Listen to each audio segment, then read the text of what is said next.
नमस्कार दोस्तों, स्वागत है आपका एक और न्यू वीडियो में। तो आज मैं बात करने वाला हूँ एक ऐसे टॉपिक पर जो ज्यादातर लोग अपने दिमाग में रखते हैं। देखिए, अगर आप नाइट में ड्राइव करते हैं और आपको परेशानी होती है ड्राइव करके, तो क्या हेडलाइट में अपग्रेड कराने से काम चल जाएगा या फॉग प्रोजेक्टर भी लगाना जरूरी है, या फॉग में ही खाली प्रोजेक्टर इंस्टॉल करा ले, हेडलाइट में कुछ ना लगाएं। तो मैं इसी टॉपिक पर बात करने वाला हूँ कि हम हेडलाइट में अपग्रेड कराएं या फॉग में, और इन दोनों में क्या अंतर होता है। तो वीडियो को लास्ट तक बने रहिए। अगर आप किसी टॉपिक को वीडियो भी चाहते हैं तो आप मुझे कमेंट करें, मैं आपको फुल डिटेल्स के साथ वीडियो दूंगा। और मैं इस चैनल पर ऑटोमोबाइल से जुड़ी हुई हर जानकारी देता हूं। तो अगर आप मेरे चैनल पर नए हैं तो चैनल को सब्सक्राइब कर लीजिए और बेल आइकन प्रेस कर दीजिए, क्योंकि मैं इस चैनल पर इसी टाइप की वीडियो लाता रहूंगा। तो चलिए वीडियो शुरू करते हैं।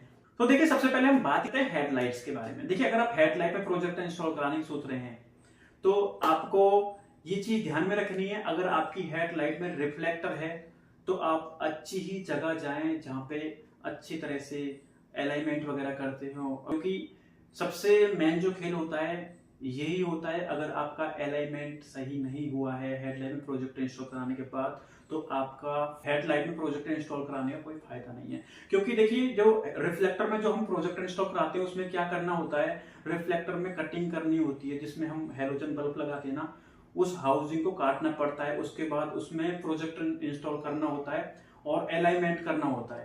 तो ये सब काम हम लाइट खुलने पर ही करते हैं। लाइट बंद होने के बाद अलाइनमेंट ऊपर नीचे भी हो जाता है। कुछ लोग जल्दबाजी में ये काम कर देते हैं और अलाइनमेंट काफी ज्यादा बिगड़ जाता है, ऊपर नीचे हो जाता है।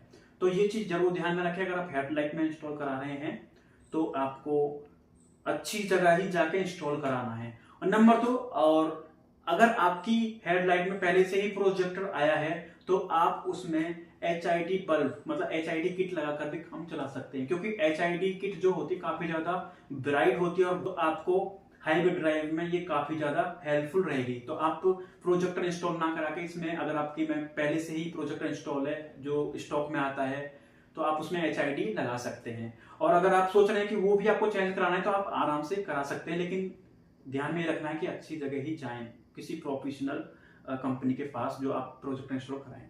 और ये आपका वोल्टेज की बात करूं तो अब तो मार्केट में 70 वाट भी आ रहा है, 90 वाट भी आ रहा है, 120 वाट भी आ रहा है।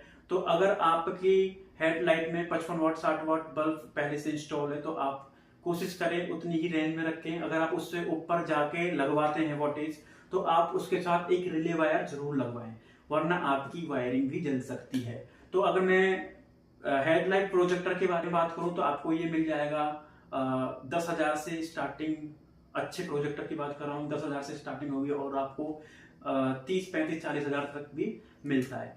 इसका काम क्या होता है हेडलाइट में? देखिए, अगर आप रोड पे ड्राइव करते हैं तो काफी ज्यादा ब्राइटनेस की जरूरत होती है, बहुत ज्यादा लॉन्ग डिस्टेंस जो आप देख पाए, अच्छे से ड्राइव कर पाए, उसके लिए बेस्ट है। अगर आप सिटी वगैरह में ड्राइव करते हैं तो आप फॉग से भी काम चला सकते हैं। तो देखिए, ये था हेडलाइट का। अगर अब मैं फॉग की बात करता हूँ, आप अगर फॉग में इंस्टॉल कराना चाह रहे हैं तो अगर आपके फॉग में प्रोजेक्टर हैं तो वो इतने काम के होते नहीं, क्योंकि फॉग में कंपनी फिटेड जो प्रोजेक्टर आते हैं बहुत ही बेकार होते हैं। तो मैं यही बोलूंगा कि आप उनको निकलवा के आफ्टर मार्केट से प्रोजेक्टर खरीदें और उसमें इंस्टॉल कराएं। तो अगर मैं बात करूं इसकी कॉस्ट की, तो ये आपको 10,000 मतलब 7-8 हज़ार का मिल जाता है, लेकिन अच्छी रेंज आपको 10,000 से स्टार्टिंग ही होगी, जो आपको बहुत ज्यादा दूर तक फोकस देगी। ठीक है। और मैं बात करूं इसके थ्रो की, तो ये ज्यादा दूर तक नहीं जाता है, लेकिन आपके पास जितना भी जो भी कुछ है, ब्रेकर्स हो गए या बारिश हो रही है या फॉग पड़ रहा है, तो उसमें काफी ज्यादा हेल्पफुल होते हैं। और सिटी ड्राइव के लिए तो बहुत ही बेस्ट है। आप अगर सिटी में ही ड्राइव करते हैं, आपको थोड़ी लाइट चाहिए, तो आप प्रोजेक्टर इंस्टॉल करा सकते हैं फॉग में। तो ये बेस्ट तरीका है और ये बेस्ट सॉल्यूशन है आपके लिए। और अगर मैं बात करूं, देखिए, जो फॉग में जो आपके बल्ब आते हैं वो 25 वॉट के आते हैं, 25, 20, 30 वॉट के। तो आप इसमें अगर इससे ऊपर जाते हैं तो इसमें भी रिले लगाएं, क्योंकि कुछ लोग ना आपको फोर्स करेंगे कि आप रिले ना लगाएं, कपलर टू कपलर वो लगाना चाहते हैं। ठीक है। अगर आप रिले भी लगाए तब भी कपलर टू कपलर होता है, लेकिन वो काम बचाने के लिए रिले नहीं लगाते हैं, क्योंकि लोग क्या करते हैं, जल्दबाजी में ऐसे ही इंस्टॉल कर देते हैं। लेकिन उसमें ना बहुत ज्यादा वायरिंग गर्म होती है, और जो आपकी जो फॉग की जो वायरिंग होती है बहुत पतली होती है, वो जल भी सकती है। तो उसमें भी आप रिले का यूज जरूर करें। और अगर मैं रिले की कॉस्ट की बात करूं, ये आपको मार्केट में 400-500 की मिल जाएगी, लेकिन एक 700-800 रुपए की रिले आती है, आप उसको लगवाएं। ठीक है। तो दोनों में डिफरेंस क्या है? अगर आप हाईवे ड्राइव करते हैं तो आप हेडलाइट में प्रोजेक्टर इंस्टॉल कराएं, अगर आप सिटी में करते हैं तो आप फॉग में इंस्टॉल करके काम चला सकते हैं। अगर आपको बहुत ही ज़्यादा ब्राइट चाहिए तो आप दोनों में इंस्टॉल कर सकते हैं, लेकिन उसकी कॉस्ट बहुत ज़्यादा आएगी। तो ये आपके बजट के हिसाब से है, आप क्या कराना चाहते हैं क्या नहीं। तो ये थी मेरी जानकारी जो मैंने आपको इस वीडियो में बताया। और अगर वीडियो अच्छी लगी तो प्लीज़ लाइक कमेंट जरूर करना और मेरे चैनल को सब्सक्राइब कर लीजिए, बेल आइकन प्रेस कर दीजिए, क्योंकि मैं इस चैनल पर इसी टाइप की वीडियो लाता रहता हूँ। तो चलिए मिलते हैं नेक्स्ट वीडियो में।